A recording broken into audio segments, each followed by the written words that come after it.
Bienvenue sur Africa 24 dans cette nouvelle édition du Non-Stop Info. Voici les titres de l'actualité. Visite d'une délégation de l'ONU dans l'état du Galmudug en Somalie. Visite qui a permis de faire un point sur le projet de la jetée de Obio, une construction essentielle pour développer l'industrie halieutique locale. 5e récession consécutive pour l'Angola. En 2020, l'économie angolaise s'est contractée de 4%. Des statistiques qui viennent une nouvelle fois fragiliser le mandat du président João Lourenço. Et enfin, le système éducatif à l'épreuve de multiples crises au Burkina Faso. Selon le Fonds Éducation sans délai, plus de 2,6 millions d'enfants et adolescents sont déscolarisés. Les détails à suivre dans ce journal. Mais tout d'abord, elle est effective depuis le 1er janvier dernier. La zone de libre-échange continentale africaine suscite de vifs débats en République démocratique du Congo. Si le projet de loi sur la ratification de l'accord concernant la création de l'AZLECAf a été approuvé le 22 janvier dernier par l'Assemblée nationale avec 330 voix pour, il ne fait pour autant pas l'unanimité au sein de la classe politique. C'est le cas notamment de la sénatrice Francine Muyumba qui estime qu'il s'agit, je cite, d'une erreur grave. Selon elle, des réformes économiques doivent au préalable être faites à l'échelle nationale. Autrement, la parlementaire évoque, je cite, des conséquences dangereuses pour l'économie nationale. Elle était en visite en Somalie. Une délégation des Nations Unies s'est rendue ce 24 janvier dans l'état du Galmudug pour s'entretenir avec les autorités locales. Rencontre durant laquelle les deux parties ont notamment abordé la construction de la jetée de Obio, projet fondamental pour l'industrie de la pêche locale. Un sujet de la rédaction. Une visite aux enjeux multiples.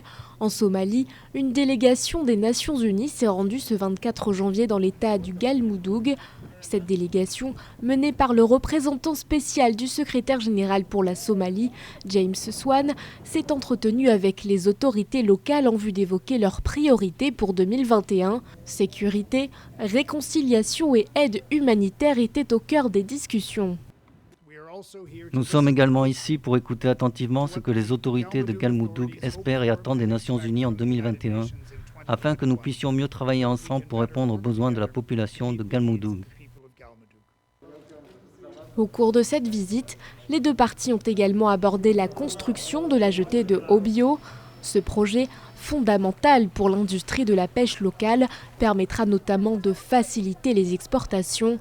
Sa construction offrira également de nouvelles perspectives pour les acteurs du secteur halieutique. Le Programme alimentaire mondial prévoit à cet effet de les former à de nouvelles techniques de pêche. Le projet de la jetée de Obio fait partie de l'approche dite des systèmes alimentaires du Programme alimentaire mondial, c'est-à-dire des réseaux nécessaires à la production et à la transformation des aliments et qui permettent d'arriver jusqu'aux consommateurs. Les investissements dans les systèmes alimentaires améliorent la résilience à long terme et l'autosuffisance des communautés. Autre moment marquant de cette visite, le chef de la MANUSOM a tenu à saluer les efforts du président du Galmudug, Ahmed Abdi Kariye, pour son implication dans la mise en œuvre du plan électoral. James Swan, qui a également encouragé les dirigeants somaliens au dialogue en vue des prochaines élections nationales. L'actualité, c'est également ce remaniement dans les hautes sphères de l'armée nigériane. 4 principaux chefs militaires ont été nommés ce 26 janvier. Parmi eux, le général de division, Léo Irabor, qui devient le chef d'état-major à la défense, ou encore le général Isiaka Oladayo Amao, qui prend désormais les rênes de l'armée de l'air. Cette réorganisation, annoncée par le conseiller spécial du président sur les médias et la publicité, Femi Adesina, avait été décidée par le chef de l'État nigérian, Muhammadu Buhari. Une mesure en réponse à une insécurité persistante dans le pays, insécurité exacerbée notamment par la présence de groupes djihadistes. La course au fauteuil présidentiel est lancée au Bénin, première étape de ce scrutin prévu pour le 11 avril prochain. L'enregistrement des déclarations de candidature qui se tiendra du 1er au 4 février. À moins de 3 mois de l'échéance, une partie des Béninois appelle le président d'honneur du Parti pour l'engagement et la relève, Nathanaël Coty, à se porter candidat. Reportage de notre correspondant Lefty Onou. La candidature du docteur Nathanaël Coty est réclamée par une frange de la population. Après les départements de la Donga et du Zou, les militants et sympathisants du Parti pour l'engagement et la relève PER se sont mobilisés pour appeler à la candidature du Dr Nathanaël Coty dimanche 24 janvier 2021, non loin de sa résidence privée dans la commune d'Abomey-Calavi. Véritable acteur de développement, le président d'honneur du PER dispose effectivement de toutes les qualités pour opérer les changements qualitatifs à la tête du Bénin à l'horizon 2021.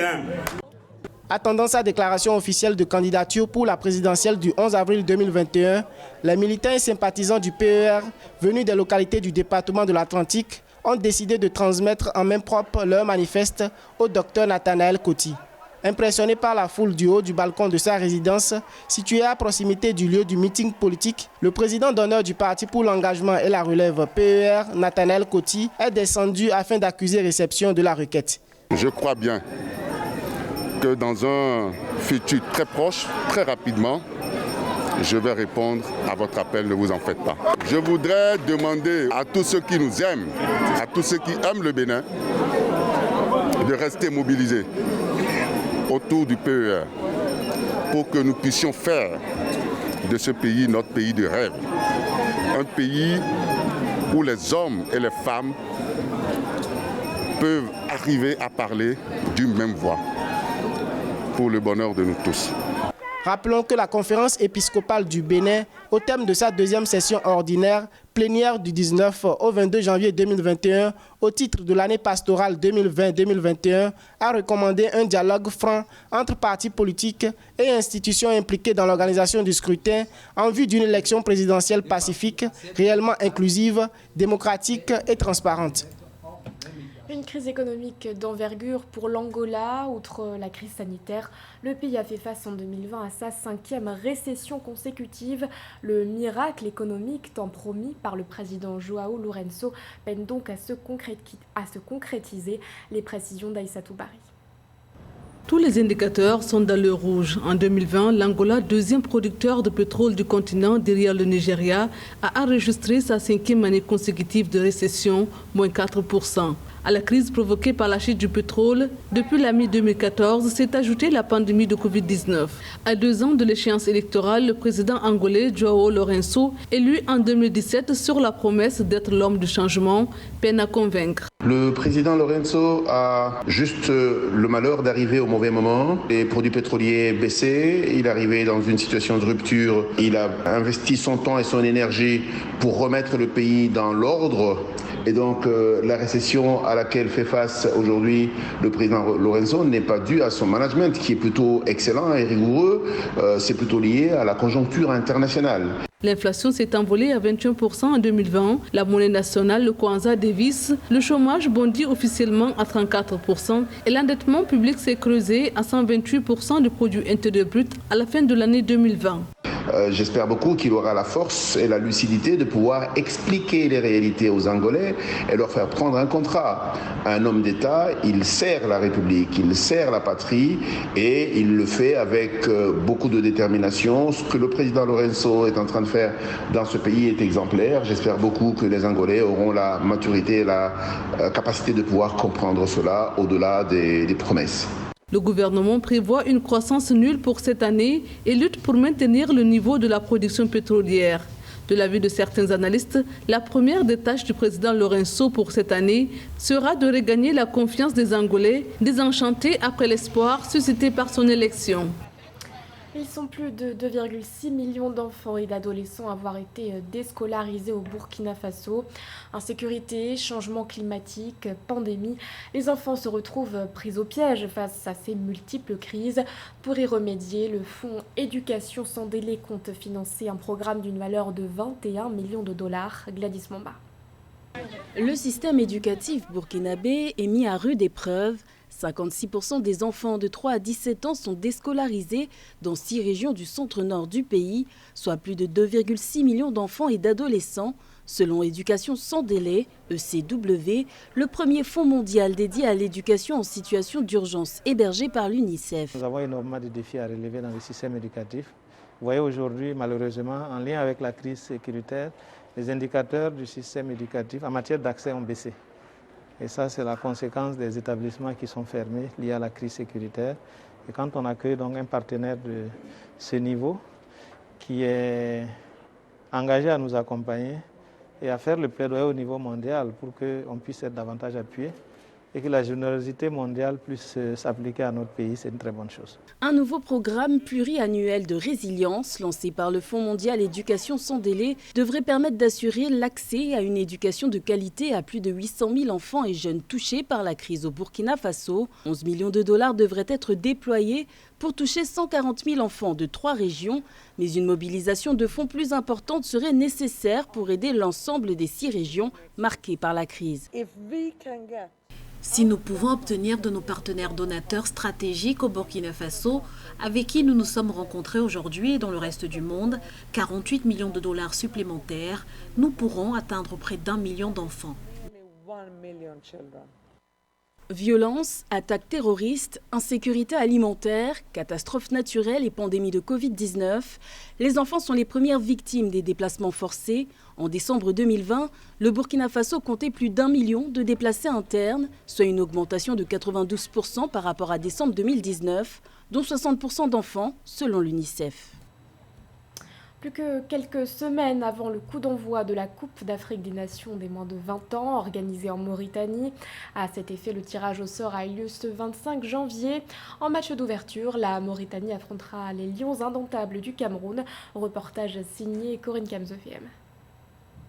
La Mauritanie, pays hôte de la 22e édition de la Coupe d'Afrique des Nations de moins de 20 ans, qui se déroulera du 14 février au 4 mars 2021, affrontera en match d'ouverture le Cameroun. Ces 2 pays sont logés dans la poule A avec l'Ouganda et le Mozambique, selon le tirage au sort organisé ce 25 janvier à Yaoundé au Cameroun par la Confédération africaine de football. Les jeunes, c'est notre espoir.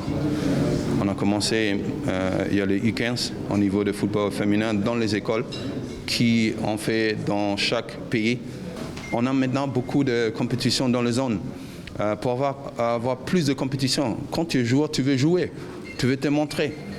Dans le groupe B, le Burkina Faso, qui prend part à cette CAN pour la 4e fois, affrontera la Tunisie, finaliste en 1985. Mais aussi la Centrafrique et la Namibie qui participent pour la première fois à ce tournoi. Une très bonne initiative entreprise par la CAF de promouvoir le football jeune, parce que le football jeune c'est l'antichambre du football senior, donc c'est quand même important de développer le football à la base. C'est vraiment une très bonne opportunité de permettre aux jeunes de moins de 17 ans, moins de 20 ans, de pouvoir, n'est-ce pas, s'aguerrir pour pouvoir après prétendre jouer, n'est-ce pas, en senior. La Mauritanie va ainsi inaugurer cette nouvelle formule de la CAN des moins de 20 ans avec 12 équipes contre 8 auparavant. Du côté de l'organisation, les autorités mauritaniennes rassurent malgré un contexte sanitaire difficile. Nous sommes tout d'abord très ravis et honorés d'organiser cette compétition qui est une première pour notre pays et nous mettons tous les moyens à notre disposition pour réserver aux équipes et aux délégations le meilleur accueil possible et que cette compétition se déroule dans les meilleures circonstances possibles sans tenir compte bien évidemment de la circonstance sanitaire actuelle, le Covid, mais tout est mis en place pour vraiment réserver le meilleur accueil possible. Cette sélection y prennent part pour la première fois aux côtés des nations expérimentées comme le Ghana, 12 fois en phase finale. Le pays des Black Stars appartient au groupe C avec la Tanzanie, la Gambie et le Maroc. Le Mali, champion en titre, ne sera pas de la partie. Ce journal a été réalisé par l'ensemble de la rédaction. Merci de votre fidélité. L'actualité continue sur Africa 24.